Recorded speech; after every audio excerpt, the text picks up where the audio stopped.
Assalamualaikum warahmatullahi wabarakatuh. Bismillahirrahmanirrahim. Sobat beriman dimanapun kalian berada, malam Lailatul Qadar merupakan malam yang penuh kemuliaan. Malam itu juga disebut dengan malam 1000 bulan. Lailatul Qadar terdiri dari dua kata, Lail atau Laila dan Qadar. Kata Laila adalah malam. Menurut ilmu nahu, kata al-laila yaitu mulai terbenamnya matahari sampai terbitnya fajar shadiq. Sedangkan kata al-qadar merupakan masdar dari lafaz qadaro yang berarti suatu yang ditentukan oleh Allah dari urusan-urusan. Seperti dalam firman Allah yang berbunyi, Bismillahirrahmanirrahim, Inna kulla syai'in khalaqnahu biqadarin. Yang artinya sesungguhnya kami menciptakan segala sesuatu menurut ukuran. Quran surat Al-Qamar. Surat Al-Qadar adalah surat ke-97 menurut urutannya di dalam mushaf. Ia ditempatkan sesudah surat Al-Alaq. Surat ini diperselisihkan masa turunnya. Ada yang berpendapat ia turun sebelum Nabi berhijrah.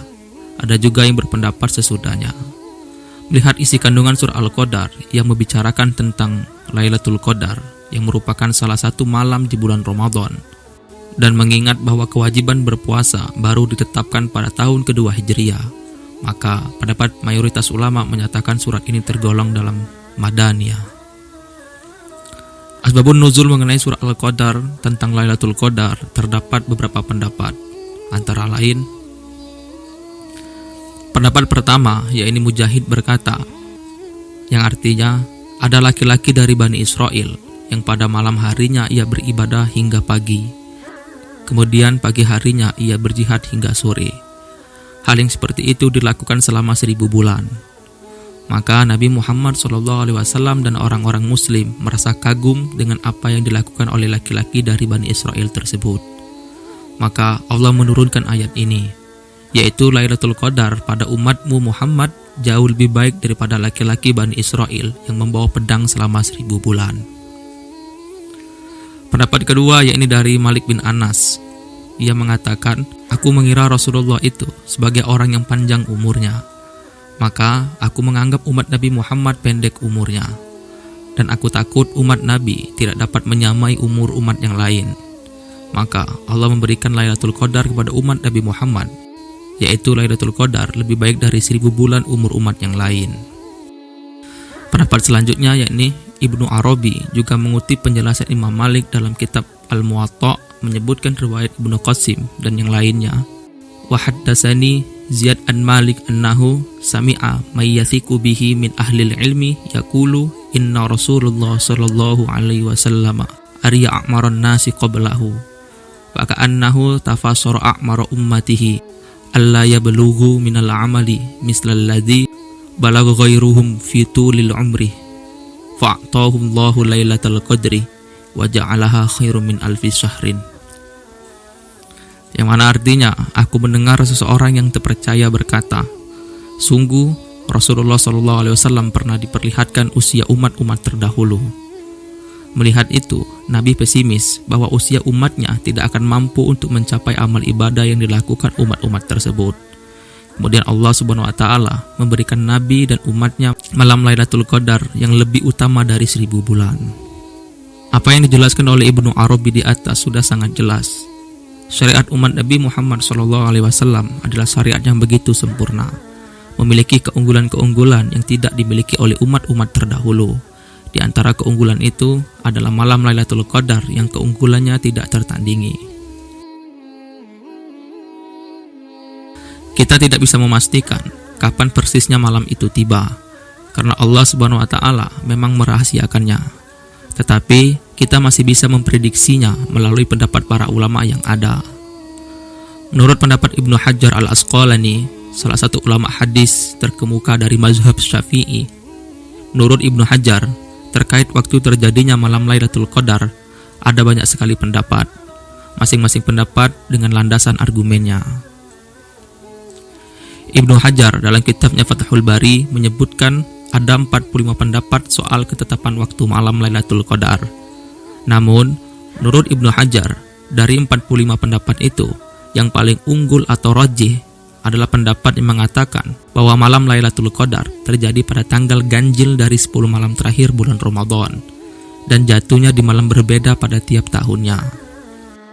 Pendapat ini yang mengatakan malam Lailatul Qadar pada tanggal ganjil dari 10 malam terakhir bulan Ramadan berdasarkan hadis wa an Aisyah radhiyallahu anha qalat kana Rasulullah sallallahu alaihi wasallam yujawiru fil ashril awakhir min Ramadan wa yaqulu taharraw lailatul qadri fil ashril awakhir min Ramadan muttafaqun alaih. Artinya dari Aisyah radhiyallahu anha bahwasanya Rasulullah sallallahu alaihi wasallam bersabda, carilah Lailatul Qadar itu dalam malam 10 hari terakhir dari bulan Ramadan, muttafaq alaih. Pendapat kedua mengatakan terjadinya pada malam ke-23 bulan Ramadan. Pendapat ini didukung oleh Imam Syafi'i. Dalam satu hadis dijelaskan, salah seorang sahabat Nabi yang bernama Abdullah bin Unais bertanya perihal malam Lailatul Qadar, "Ya Rasulullah, mata naltamisu hadhil lailatul mubarakah?" Wahai Rasulullah, kapankah kami bisa memperoleh malam penuh berkah ini? Rasulullah pun menjawab, "Altamisuha hadhil lailah wa qala wa dzalika masa'al lailati salasin wa ishrina." Carilah pada malam ini, yakni malam ke-23 bulan Ramadan. Selanjutnya, pendapat ketiga yang mengatakan terjadi pada malam ke-27 bulan Ramadan. Landasan argumennya berdasarkan asar Ubay bin Ka'ab sebagai berikut. An Ubay bin Ka'bin, "Wallahi inni la'alamuha wa aksaru ilmi hiya al-lailata allati amarona Rasulullah sallallahu alaihi wasallam bi qiyamiha hiya lailatun sab'in wa ishrina." Dari Ubay bin Ka'ab, "Demi Allah, sungguh aku mengetahui malam Lailatul Qadar tersebut. Puncak ilmuku bahwa malam tersebut adalah malam yang Rasulullah SAW memerintahkan kami untuk mengerjakan sholat padanya, yaitu malam ke-27. Hadis riwayat Muslim. Sementara pendapat yang mengatakan tidak menentu, dalam artian berpindah-pindah setiap tahunnya, bukan hanya tanggal 23 atau 27 saja, berdasarkan banyak riwayat. Salah satunya, taharraw lailatul qadri fil witri minal ashril awakhir min Ramadan. Carilah Lailatul Qadar itu pada malam-malam ganjil dari 10 hari terakhir bulan Ramadan. Hadis riwayat Bukhari dari Aisyah radhiyallahu anha. Menurut Ibnu Hajar dalam Fathul Barinya, ia menjelaskan bahwa hikmah dirahasiakannya malam Lailatul Qadar adalah supaya umat Islam bersungguh-sungguh dalam berusaha memperolehnya dengan kesungguhan ibadah. Berbeda jika ditentukan pada tanggal sekian, khawatir kesungguhan ibadahnya hanya malam itu saja.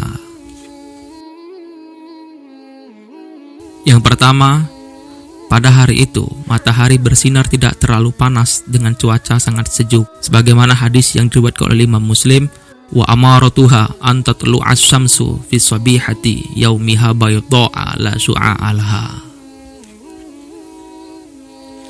Yang kedua, pada malam harinya langit nampak bersih, tidak nampak awan sedikit pun, suasana tenang dan sunyi, tidak dingin dan tidak panas. Hal ini berdasarkan riwayat oleh Imam Ahmad di dalam musnadnya. Wa qala Rasulullah sallallahu alaihi wasallam, "Inna amaratal lailatul qadri annahu safiyatun baljatun ka'anna fiha qamarun sati'an sakinatun sajiyatun wala barda fiha wala harra wala yahillu likaukabin ayyurma bihi fiha hatta tusbiha." Hal ini juga dipaparkan dalam kitab Mu'jam At-Tabari Al-Kabir. Disebutkan bahwa Rasulullah SAW bersabda, malam Lailatul Qadar itu langitnya bersih, udara tidak dingin atau panas, langit tidak berawan, tidak ada hujan, bintang tidak nampak pada siang harinya, matahari bersinar tidak begitu panas. Wallahu a'lam bishawab.